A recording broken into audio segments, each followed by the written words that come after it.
Okay, I think we'll get started with our introductions and then our talk.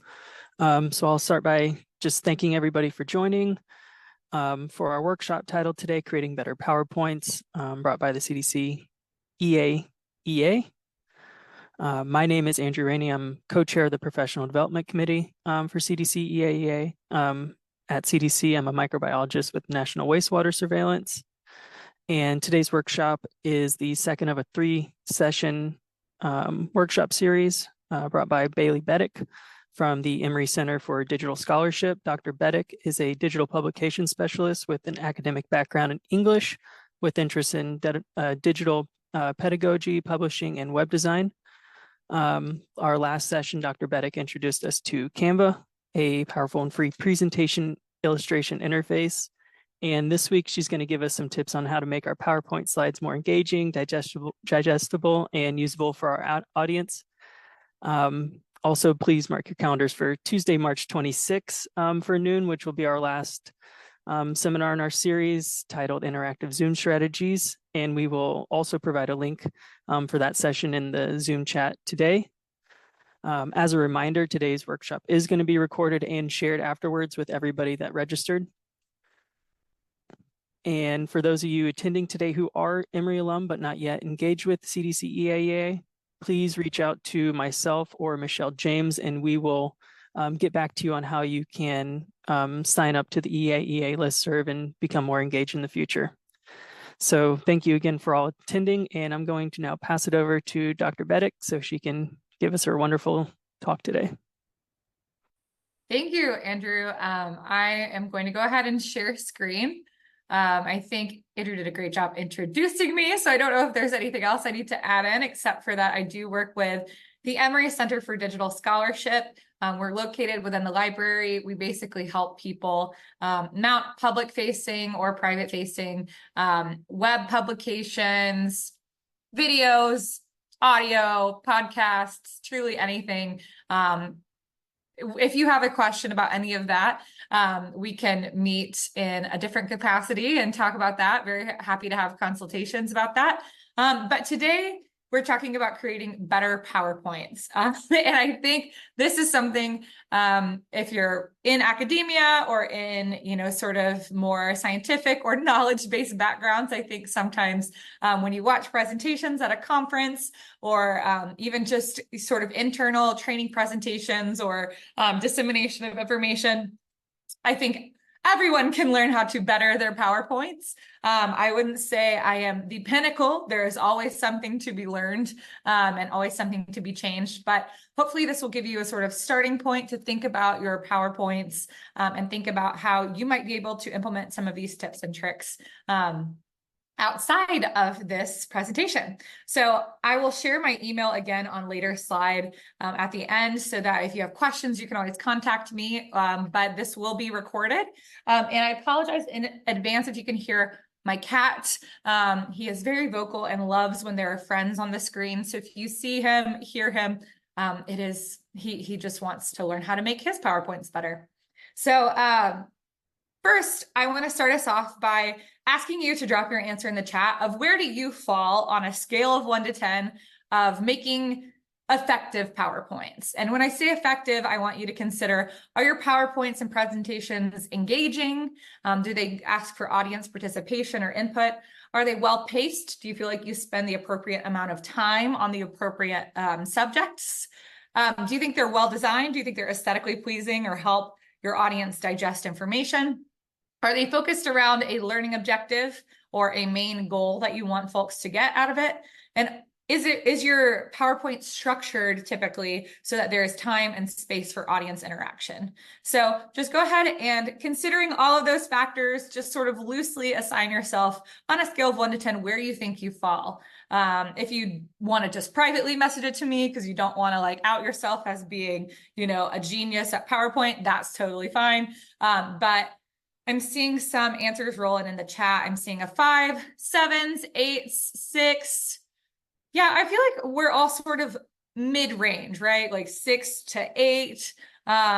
You know, sometimes there might be lower. I think specifically if you haven't worked in PowerPoint or sort of presentation templates or softwares before, it might be a little bit lower. But I do think there is a lot still to be learned. So hopefully by the end of this presentation, we can increase your confidence in that. Even if it's just moving you up a 0.5 of a point, hopefully there will be some margin of learning here. So in general, I just want to give us an overview and a sort of roadmap of what we're doing today. We're going to talk about first getting started and planning when you first take those first steps to creating a PowerPoint. What are some ways that you can approach that in a thoughtful and intentional way? Then the second thing on our agenda is tour guide training, which I will explain when we get there, but thinking through how to really organize your content, make it engaging, and get your points across. Then I want to give some just basic transformation tips about text and design on PowerPoints. And then finally, I want to give us a practice activity where I show you some examples of slides and you give me some suggestions of what you might do to improve those slides. Don't worry, you'll get the transformation tips and sort of ideas that might help you earlier in the presentation, so you don't have to go in totally unknowing there.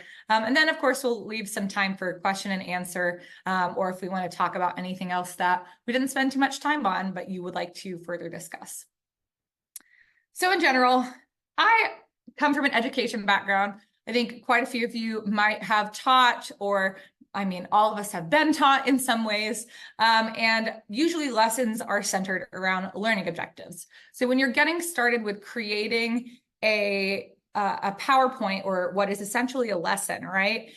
You want to start with a learning objective. This is taken from Carnegie Mellon's Eberly Center for Teaching in 2022. But what are learning objectives? They're just statements that articulate the knowledge and skills that you want students or audiences to acquire by the end of a learning experience, because that hopefully is what a PowerPoint is. Even if it's just conveying an update about, you know, the financial budget of your department, or, you know, providing metrics on improvement of staff performance, or even if it's just explaining an overview of a new training program that you're going to be implementing. You want to make sure that your audience has a clear goal of what they're going to get out of this.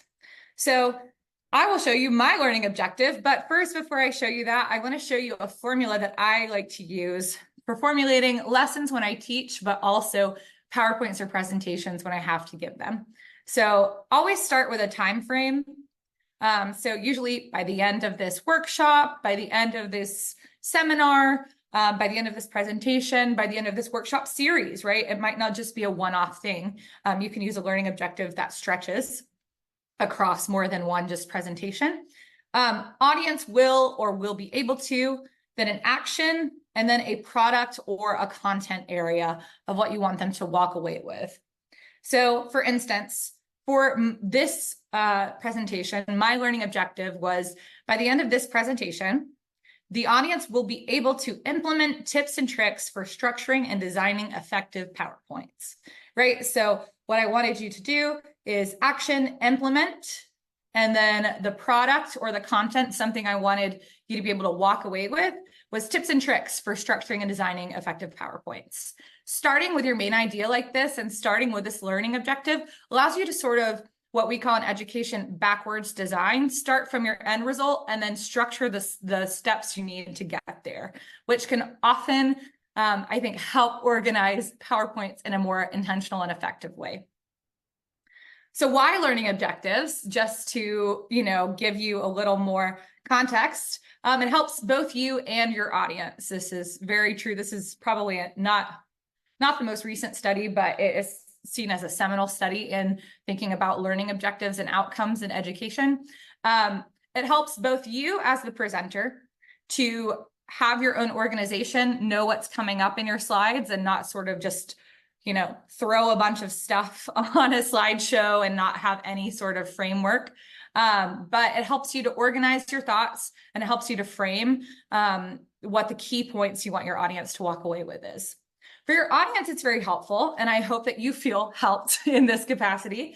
It's helpful to know what's expected of them, right? If you know that you're going to go to a presentation about buying a house, right? Or just an intro to realty, right?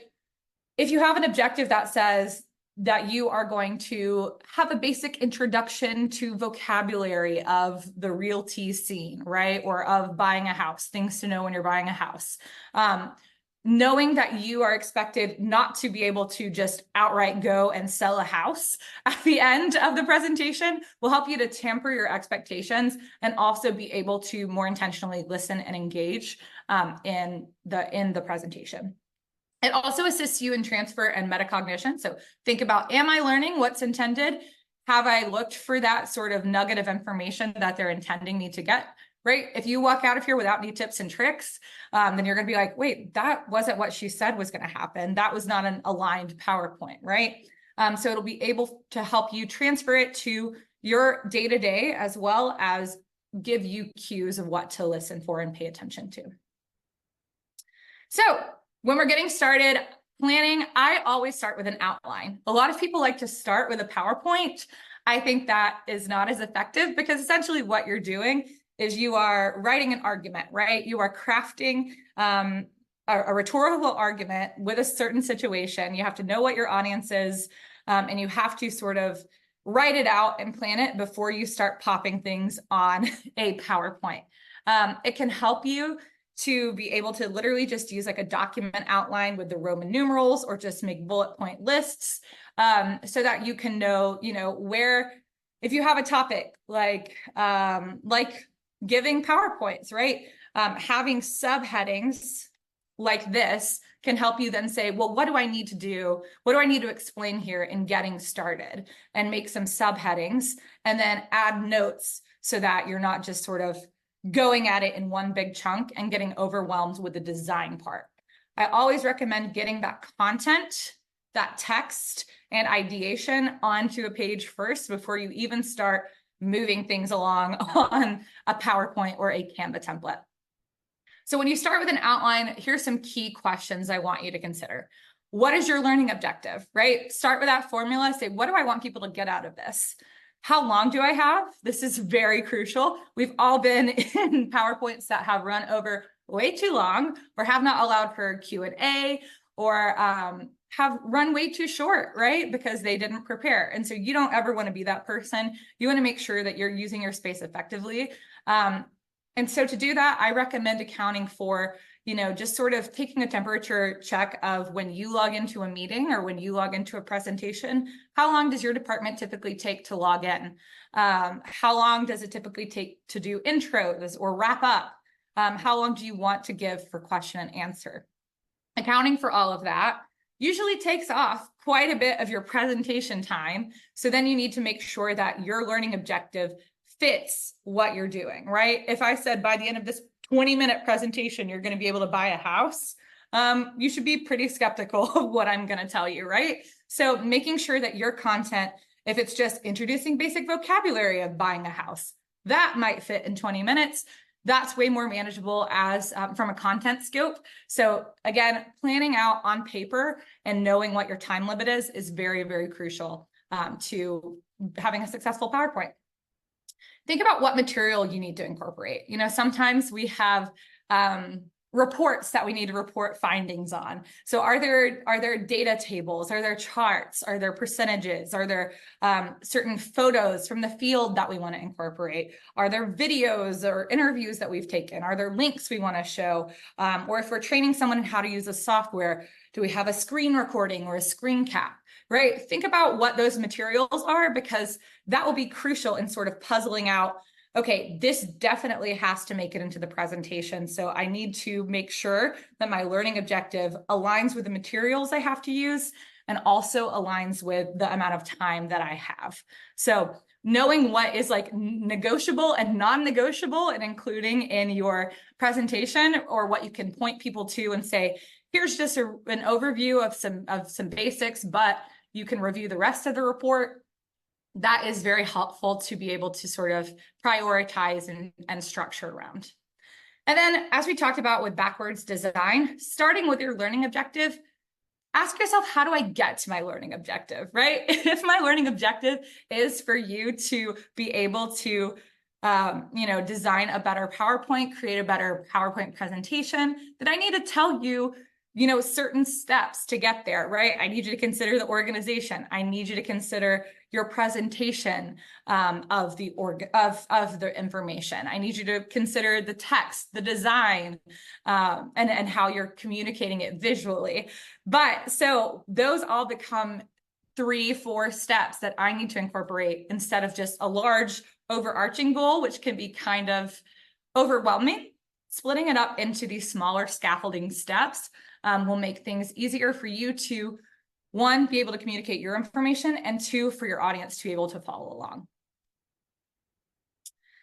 Now we're moving on to our second part of the presentation, what I call tour guide training. So this is taken from Peter Brown's Make It Stick, I think is what the name of his book is, but he talks about how good presenters and good educators are tour guides.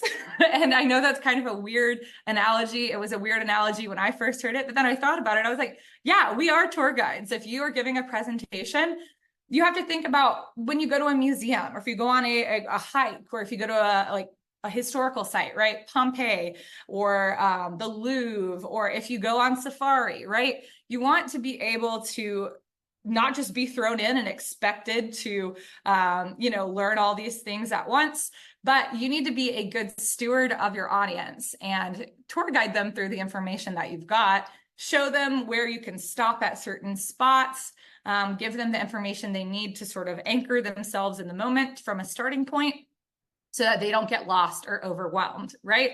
So the 4 things that tour guides do, even if it's just like a walking tour of Atlanta or Piedmont Park, right? They always start by gathering you together and orienting your group, right? Then they'll help you navigate the terrain.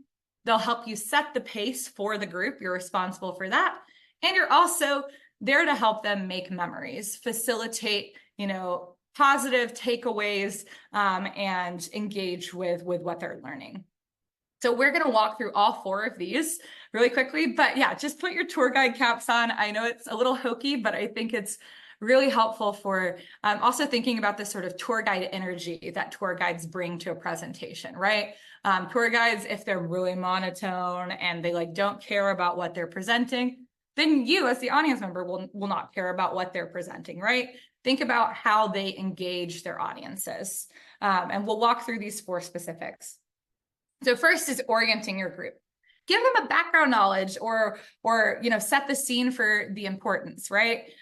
When I started this presentation, I said, we all have been in really bad PowerPoints, right? We have all been in really bad presentation. I've also given you the opportunity to say, where do you fall? Where is your background knowledge? What do we need to check on, right? Talking about what is a learning objective. I really wanted to orient you to the fact that this may not be the approach that you're used to seeing when you think about giving presentations, but this is how I'm defining it. And this is how in the next hour we have together, hopefully we can be able to get to our end result, right? Of hopefully upping that score. A way to do that is to turn learning objectives into stories, right? How are you getting this really boring, by the end of this presentation, you'll get tips and tricks, right? Stories, me telling you different anecdotes, me using different examples, things like talking about the realty, talking about tour guiding is an overarching schema of this presentation. Very meta, I know, but it's a way for me to illustrate an idea without just telling you, oh, first you got to give people background information, then you got to do this, right? I think this is a way where then you have a visual associated with it that helps it stick and be a little more concretized within the minds of your audience instead of just sort of floating in the theoretical. So ways to do this can be schemas. So various different things like case studies or examples or scenarios, right? If you are giving sort of an overview of large statistics, then you might want to pull out some case studies, right, that illustrate what you're talking about. If you're talking about wastewater, like I know Andrew works in, if you say, here are the wastewater levels, and then Also, here is like a direct interview from one of our field sites that we were sampling at, right? This is directly how wastewater is affecting their quality of life. That can be a way to illustrate the statistics or the like overarching larger picture information in a way that's digestible for your audience. Another way is obviously through metaphors. I guess technically, I feel like the tour guiding metaphor is both is more of a metaphor than a schema, right? I feel like the schema is like me showing you that case study of maybe Andrew is going into wastewater and giving a case example there, right? So it's all very meta right now. I'll pull back a little bit. For metaphors, that's sort of like me saying you are a tour guide, right? You are tour guiding folks through your information. It's like, this was a very common metaphor that I feel like I heard when I was growing up or in college, was in biology classes, right? Where organ systems are sort of like orchestras. Each organ has its own role in the orchestra, but they all have to play together and in sync to keep your body functioning the way that it should. Walking through that and maybe extending that metaphor might help be able to illustrate your concepts more clearly. I see there are some things in the chat. Oh, thank you. If you have put it in the chat, I am not ignoring you, I promise. I will get to those at the end and of course allow you for Q&A. So yes, feel free to drop things in the chat, but know that I will probably not get to it until our Q&A section. After you've oriented someone, right? After you've shown them, okay, here we've started at our meeting place, maybe at the entrance of the Louvre or a museum, right? Or the entrance to Piedmont Park, or the start of a field site, or wherever you are. Think about how you're going to navigate your terrain. How do you want to organize your information? There are, if we're using the Louvre example, there are many ways that you can approach that. You can just walk around a couple rooms and say, oh, whatever I like, whatever's interesting to me, right? You will probably not really understand what you're learning if your tour guide is just like, oh, I like that one over there, right? So as a tour guide, if you are able to organize it in something that makes sense, there are a couple suggestions I have for that. So one, of course, is chronological or sequential. If we want to start in the room in the Louvre, talking about, here are the oldest pieces in the collection. These are from the 800s, right? And then after we talk about the history of these 800 AD artworks, maybe we walk over to the next room and it's 1000 AD, right? So sequential, obviously, or chronological is a very common way to talk through topics. Another one is problem solution. If you've ever seen Shark Tank, this is usually the schema that they use of navigating their terrain. They're like, you're so tired. You come home after a long day. This is your problem. And then saying, well, this solution, my invention, is how you're going to fix it, right? And then they give you the information. So the sort of rhetorical situation of what the problem is, and then their statistics for what the solution is. You can do this in a variety of different ways, right? Saying, here's the current state of something, of a process, of some results or findings we have, and then say, here's what I would implement for changing. I think this is a really helpful way of framing things. Compare and contrast is always good.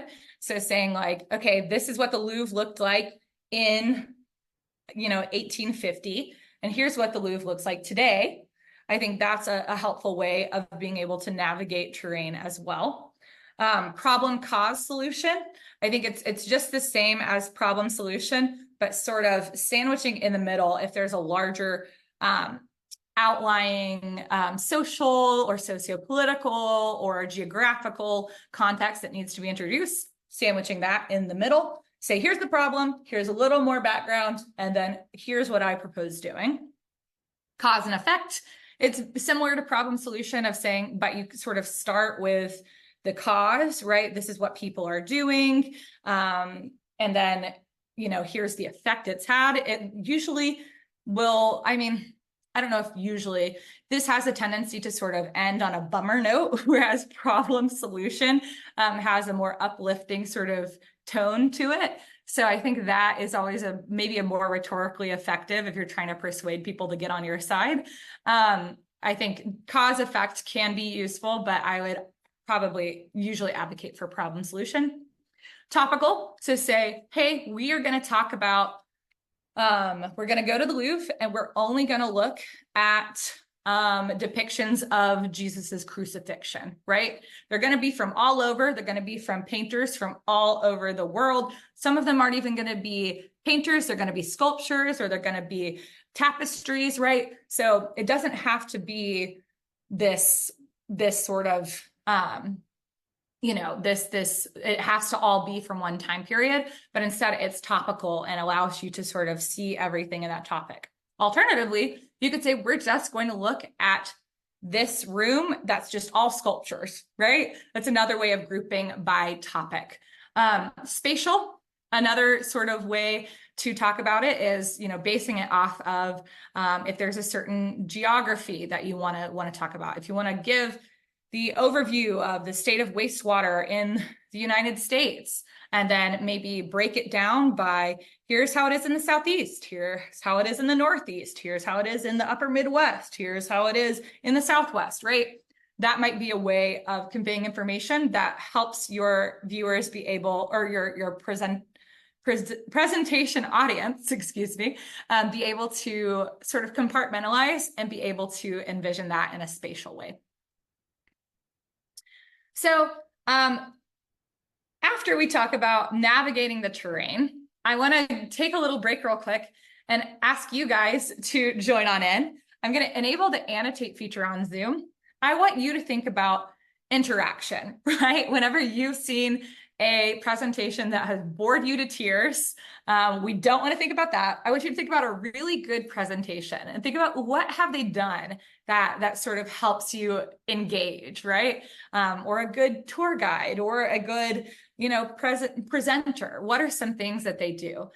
So to annotate, you can just click annotate under meeting controls, choose your tool, and then draw or annotate using your mouse or touch screen. You can also just type things in the chat if you'd like, but I'll give us about 2 minutes to get our thoughts down. Think about how you've seen maybe good teachers, good speakers, good presenters or facilitators. How have you seen them use interactive strategies?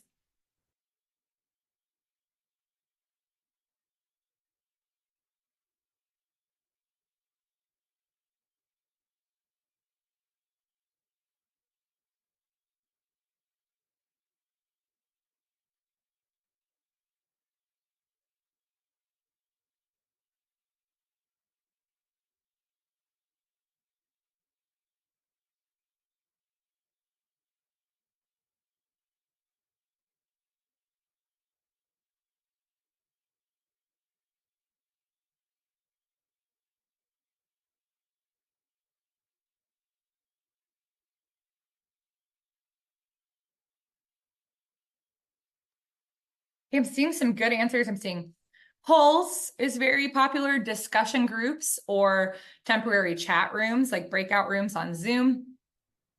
Humor and images. Yes, those are effective ways of interacting with your audience, right? Let's see. Storyteller narrative. I'm not sure I know what that one is, so I might ask you to explain that one later. Polling, interaction with the audience. Breakout rooms. Yep. Asking questions like what I'm doing to you right now and having you annotate. Word cloud, yes, creating word clouds out of folks' feedback or findings, and displaying information in that way. Asking people, why might that word be bigger than this word? Whiteboard, yes. We'll talk about that in our Zoom strategies as well a little bit. Oh, okay, just telling a story. Okay, perfect. Thank you. I just wanted to make sure I was understanding what you were saying. Asking for responses or reactions to videos. Yeah, just saying like drop an emoji in the chat, or a scale of 1 to 10 score, something like that is a really good way to engage your audience. Rapid fire, like when there's a pro and con argument. So like pro this, con that. Yeah, that could be a good way to sort of get people listening. A change in tempo is helpful. Giving time to digest and process information is great. Never be afraid of silence or be afraid to say, hey, for the next minute, I'm going to ask you to, maybe jot down some thoughts, asking people to raise their hands, asking for questions. Emojis to do a temperature check is a great one. Yeah, asking the audience to stand or move around if you're in person, having them stand on one side of the room, having them stand on another. I think these are all really, really great interactive strategies. And yes, a before and after quiz or survey, what we call sort of knowledge checks. That's, spoiler alert, what I'm doing to you. So a lot of these things, hopefully you'll see a good example of and not a bad example of in this. But yeah, asking the audience for a situation scenario and using that as an example, that is pro level stuff. That is very, very, if you have like any sort of, aversion to public speaking, but if you're very good at, oops, I did not mean to draw there. If you are very good at, sort of off the cuff examples, I feel like a lot of folks who teach a lot are good at this, about being able to like solicit and sort of embed it into their existing content. But yeah, this is a challenging move, but very effective when it does work, when you can use an audience solicited example. So I'm going to go ahead and move us along from this. Thank you for sharing out. I think this is really helpful, and I'm going to just take a quick screenshot of what we've said. If you didn't know, I'll show you in Zoom tips and tricks next time of how to be able to do that, but I'll save that so that we can have all that information for us. All right, let me clear these annotations, and then we will move along. Okay, there's my annotate panel, clear annotations, clear all drawings. All right, an annotation should now hopefully be stopped. Okay, so I asked you about that because when you're navigating the terrain, you want to make sure, if you're on a tour and you can't ask any questions, that sucks. It's boring, right? You're like, wait, but I want to know about like, what did this painter think about this thing? Or like, why are these trees growing right here in Piedmont Park when they're not from Georgia or something like that, right? So, interactive strategies are very important for your audience to have buy-in to what you're talking about and feel like they're involved in producing the same knowledge.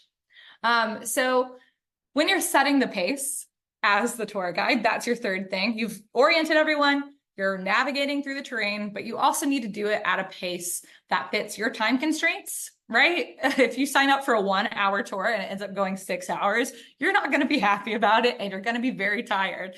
You also, of course, would need to have sort of breaks in there for you to process, for you to take a rest, for you to reflect on what you've learned, to grab a snack, to grab a drink of water, to go to the bathroom, right? If you're on a tour. And so similarly, you want to make sure you're setting the pace for your audience. Hopefully, this is what you just got, was a little bit of downtime to think about this and to not just be talked at. So I'll explain this graphic.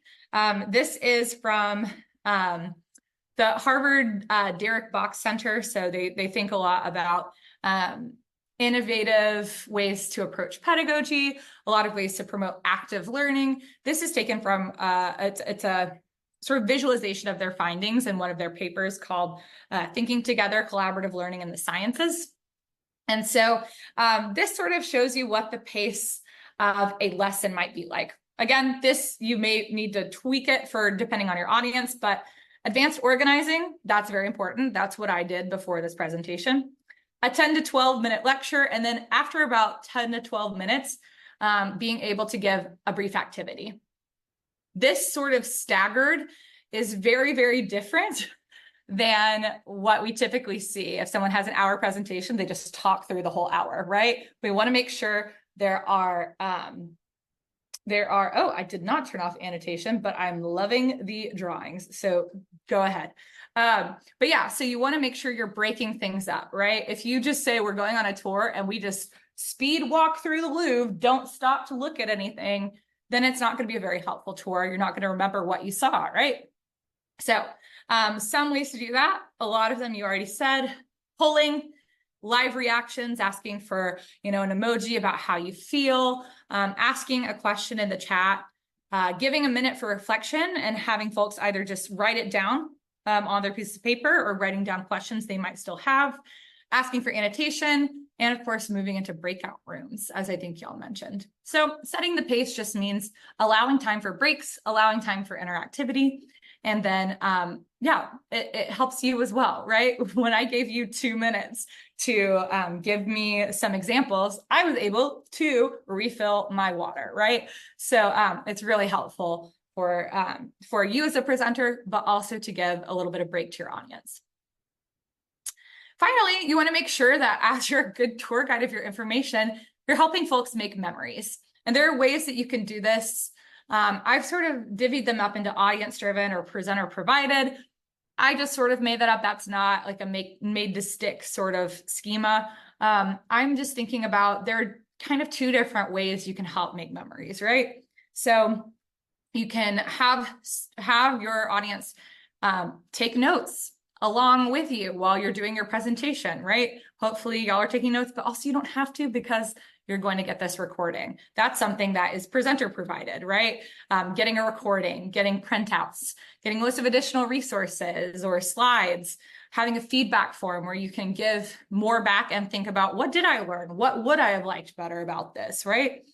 But audience driven, you can do have folks share out a summary, or you could even do a presenter-led 3-2-1 activity.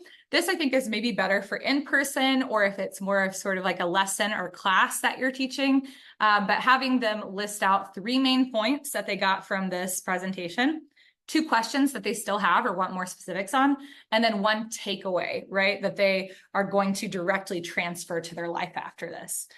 You can cut that down. You can just do, give me a takeaway. You could just do, give me 1 question. However you want to sort of structure that, that's just what I've seen work really effectively. Reactions in the chat, Q&A. These are ways for your audience to be able to say, oh, I'm walking away with either a souvenir from the gift shop or a really memorable experience with this 1 painting or with this 1 sculpture or this really great anecdote that stuck in my head about, Leonardo da Vinci or whatever. So again, your job as a tour guide is to make sure that this information doesn't just live in this like 1 hour time frame that I have you, but goes beyond that as well. So we're going to, after we've done all that, circle back and revisit your outline. After you've thought through navigating your terrain, implementing all this information, creating memories and orienting and making sure that you follow that structure, think, does this communicate my learning objective, or do I just sort of go off on a tangent? Always good to check. Will I have enough time, or do I spend enough time on each topic? Am I spending a lot of time on something that's not important and I should allocate that to something else?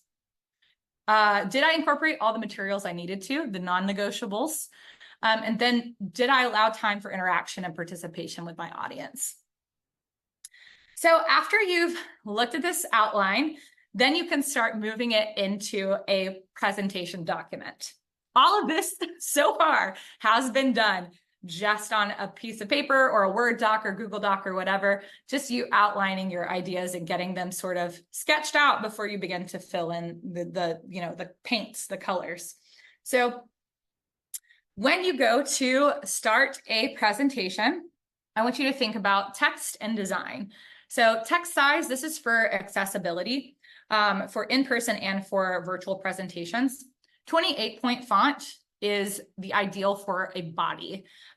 Most of my text size is actually a little bigger than that because I like doing that for some reason. And then at least 38-point for your heading. We have all seen presentations that have too small or too big. Very rarely is it too big, right? If you're trying to put a giant paragraph on a screen, then okay, this is too big. But for the most part, you can always go a little bigger. Text amount, though, I would say please go smaller. There are 2 sort of different guidelines depending on what discipline you're in or what industry. I think it's sort of just helpful to show you how minimalist people can get or what they would allow. But rhetorically, it is most effective for you to follow a 7x7 or a 5x5 rule. What I mean by that is that only having about 7 lines of text with no more than 7 words each. Obviously, I'm sort of fudging that here, right? There are some that definitely have more than that, some that have less than that. But it is important to note that this is not chock full of like 70 lines of text, right? Slides are free. You can use as many as you want. There is no limit on how many slides you need to use. You can always just create a new slide and move your topic over to that slide. If you're like, oh, crap, I only have room for these 2 bullet points. Great, make a second slide and put these 2 bullet points on the other one, right? Fonts, always opt for a sans serif over a serif font.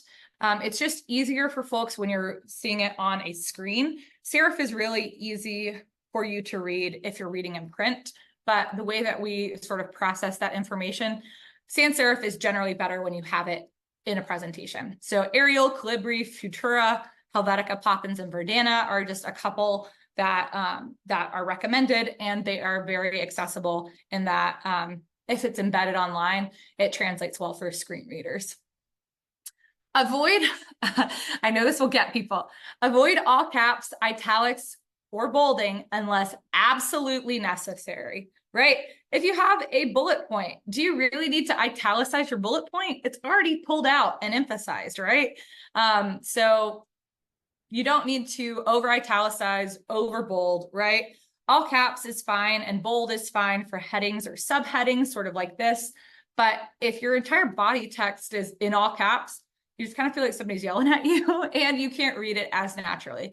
So recommend these for some transformation tips for your text. Some other ones, check for contrast and colorblind palettes. This is something in web accessibility that we need to consider all the time. Check that your contrast is at an accessible ratio. I think it's around 4:1. You can use this tool from Coolers. I think it's like Cool Colors. I don't know, startups. But you can use this tool. It'll show you like what the contrast level is and give you some suggestions. And then to check on what your slides would look to someone with either, I forget what they call it. It's the 2 or 3 color or monochrome color blindness. You can use VizCheck, and you can upload your slides as PDF or as PNG files, and it'll show you what that looks like. So then you can see, if I'm colorblind, can I read what's on this screen, right? Use bullet points. I obviously am very pro that. Utilize graphics and data visualization. When I talked to you about a tour guide, I put a tour guide up there, right? So I think it's always very helpful to say, we're circling back, we're revisiting something. It can be a way to sort of solidify that information. Don't be afraid of white space. You do not have to use every square inch of this slide, right? You can have white space. You can have blank slides, especially if you are pausing to have a discussion. If you just have a discussion question up, that is totally fine. Even if you just want to say, oh, and now this is the part of the presentation where I want to talk to y'all in person, right? Instead of showing you something on the screen. Because if someone's talking to you and something's on the screen, you're always going to still kind of like peek behind them and be distracted by that. And of course, simplify and define.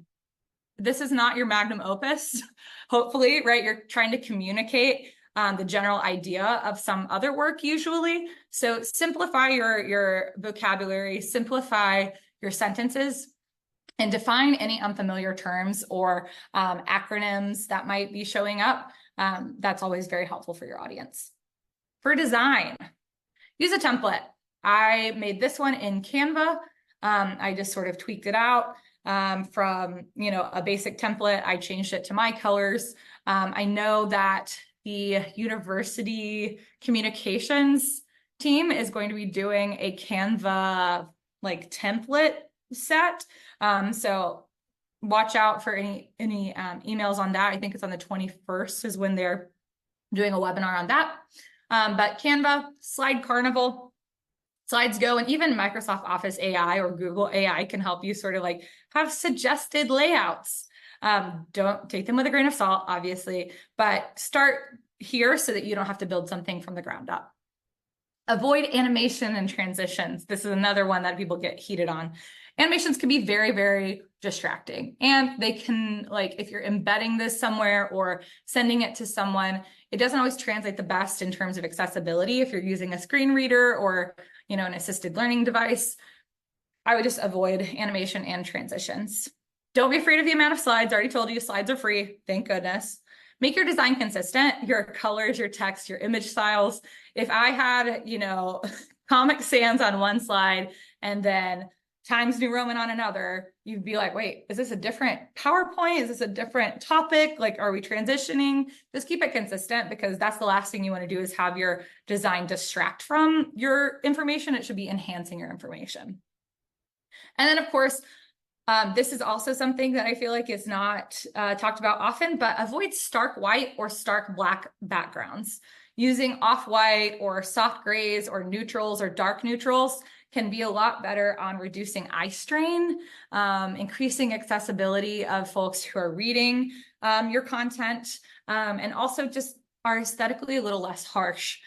So there are a lot of different reasons for that, but having a lot of white background can give you a headache more frequently than not. So I always opt for a darker one. Tools for interaction. I might just save this for our Zoom next week, but some just as a brief overview. Poll everywhere. Emory has a license to it. Kahoot is another way to sort of do this, polling true or false, multiple choice, word cloud, fill in the blank questions, and it's gamified. Screencastify or Snagit are helpful tools for screen recording, but honestly, Zoom is too. So you can just screen record on here and then embed it into your PowerPoint if you need to. So we're going to move into probably about 3 minutes of rapid fire slide makeover practice. So I hope that you're ready. Get your buzzers in, I guess, because I want to leave time for Q&A. How would you better tour guide this material? I'm going to show you some slides. They're bad. You need to tell me at least 2 things in the chat that you would do to give them a makeover. So we'll give about a minute for each slide, and then we'll just recap that at the end. So slide 1, here we go. 2 things you would change about this slide.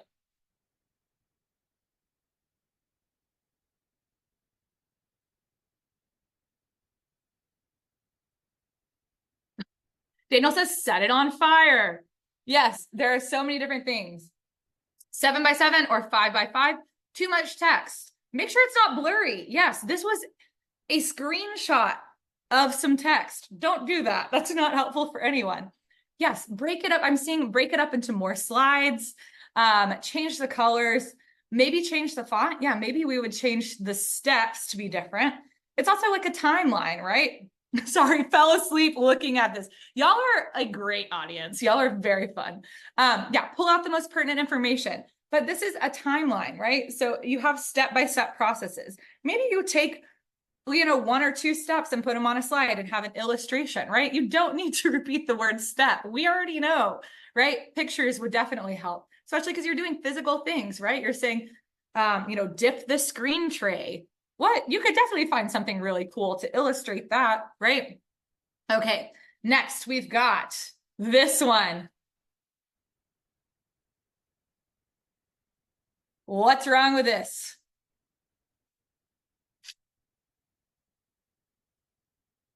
Can't see the text, right? Yeah, check your contrast, see what's going on. The text is also very small. What is even happening here? Tracy says, what a great question. There's text. Yes, we don't understand the purpose. What are you trying to get across here? Like, there's no white space. You can definitely, if you wanted to pull out creative thinking as its own slide and then explain by what you mean by that. Long-term strategy should be its own slide. I don't know what long-term strategy has to do with this phone tower, but I think text could probably illustrate that for us, right? There are too many images here. They're a bit blurry. You can't read the text. It's very small. I think these would all be effectively broken into their own slides. Yeah, looks like the inside of your brain. Exactly. That's why we start with an outline, is so that people just don't get a peek into the sort of Wunderkammer of your brain. It's how I think of mine. Yeah, and someone discovered stock images. That's exactly right, Christy. Somebody said, ooh, did you know I can make everything look like a startup? Perfect. And then our last one, here we go. Oh, this one is not as sinful, I would say, as the other 2. But yeah, too many colors. What do they mean? Why does this one have a green? Why does that one have a pink? I don't know. It's blurry. Yeah, it's another PNG that's been expanded. You have a high res image, especially when you have text on the image. This could be my blood pressure just shot up 20 points. Yeah, I know. I'm sorry. These are all very stressful. So we'll have a come down time in a couple minutes. But yeah, again, Tracy's saying use coolers. Yes, colors is also great because they can provide you with different color palettes that look good together, right? You maybe don't want to put that red next to that pink, next to that pink, next to this navy. Like it gets a little too crazy. And red-green color blindness issues. Great, Angela. Yes. Yeah. What is there a reason it needs to be red? We don't know. This might not look the way you intend it to look for someone with color blindness. And yes, I think Kelly is right. Stick to one thing, put a timeline on one page, right? And maybe take us through each step of that. I don't know what analysis means. Can you tell me what it means? And then maybe move this key milestone table to another one. I don't know if it would pass the colors or colorblind test, Pamela. That is a great observation. So that's always a helpful reason to check things like that. Y'all are pros. Y'all did so great. We're going to sort of cool down from this. We're going to reduce your blood pressure and take it a little easier. I want you to just reflect on what we've done in the last 40-ish minutes. Where do you feel like you fall now on a scale of 1 to 10 of effective PowerPoints? Drop your answer in the chat. Do you feel like you have the tools to sort of make your presentations more engaging or better paced or well-designed or focused? Do you think you have ideas of how to increase audience interaction? If you still feel like you might not, or if you want more ideas for that, come to the next one because that'll be on Zoom engagement strategies. But yeah, scale of 1 to 10. Do you feel like you increased your knowledge? Hopefully you didn't decrease? That would be really bad if so, but also I would love to know why. And that would be a fascinating case study. But yeah, hopefully this was helpful. Hopefully you're going to walk away with some tips and tricks. Again, you're going to have this recording and I'll send the slides as well. I want to make sure I'm giving at least a little bit of time for questions. I should have probably skimmed a couple more things on this, but I want to make sure that you have both my contact information, bbetik@emory.edu, and ecds@emory.edu for larger sort of questions you might have about what ECDS can help you with. But for now, if you have questions, oh, look at this annotate feature. I'm glad I didn't turn it off. Okay, I'm seeing tips or thoughts about creating slides that can stand alone. Nicole, maybe, you don't have to take yourself off mute. You can if you want, or if you would like to just type it in the chat. But do you mean things like you're uploading slides to a training website or like to a Canvas or something, but you're not presenting the information? Okay, so I would say follow all of this as well. And then one thing I would do is you could do a voiceover, sort of like recording yourself on a Zoom recording and showing it that way, and then giving the slides to follow along. I think also giving the sort of slides view that has the additional notes is also very helpful if you're just giving standalone slides. I think one more thing, if you're not wanting to screen record, and this is probably like something like AI can't do this test, is get a friend to look through it and say like, okay, here was my learning objective. After they've looked through it, say, here was my learning objective. This is what I wanted you to get. Do you feel like you got that? And then if they say, yeah, I got parts, but like, I think you could spend more time here.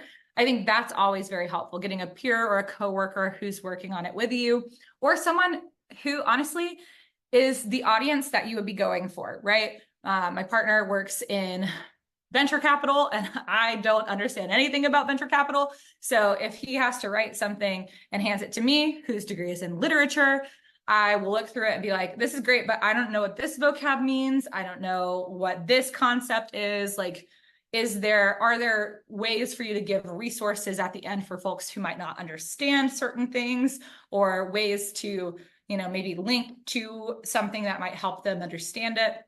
Knowing who your audience is and finding a sort of stand-in for that before you put the slides out there is always helpful for reviewing. And then Daniel's asked about showing videos embedded in PowerPoint. Yes, no, if yes, length recommendation. Ooh, okay, I would say, and this is a very unofficial, off the cuff, just my sort of vibes answer. I do not think people will watch a video if it's in a presentation, if it is longer than, I would say, like 4 to 5 minutes, right? I think anything longer than that, you need to be having like a video viewing party basically for it, or having them watch it before as like homework, basically. Before, like, come to this discussion ready and having watched this video. I think embedding a video in a PowerPoint is fine if you are presenting it. I would opt for a link to be able to click on that and just show it in YouTube or in Vimeo or wherever it is embedded or hosted. I know sometimes that takes folks out of the aesthetics of it, but in my experience, that has been far more foolproof than embedding a video and having the player. I think also prefacing of how long the content is going to be and making sure that captions are enabled, so that if, you know, if something goes wrong with the audio, I've seen that a lot of times, making sure that, you know, you can still comprehend the information coming out of it.